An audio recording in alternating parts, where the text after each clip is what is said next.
میں ایک گہرا کنواں ہوں اس زمین پر، بے شمار لڑکے لڑکیوں کے لیے کہ ان کی پیاس بجھاتا رہوں۔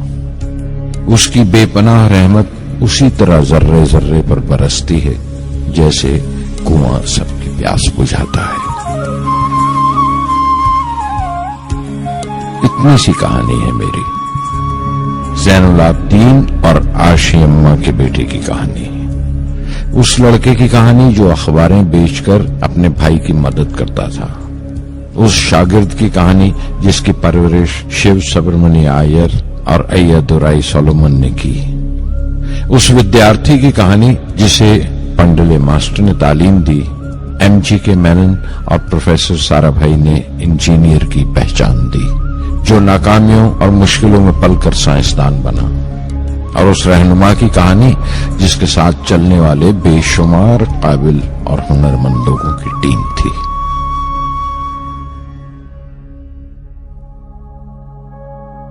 میری کہانی میرے ساتھ ختم ہو جائے گی، کیونکہ دنیاوی معنوں میں میرے پاس کوئی پونجی نہیں ہے، میں نے کچھ حاصل نہیں کیا، جمع نہیں کیا، میرے پاس کچھ نہیں اور کوئی نہیں، نہ بیٹا نہ بیٹی نہ پریوار۔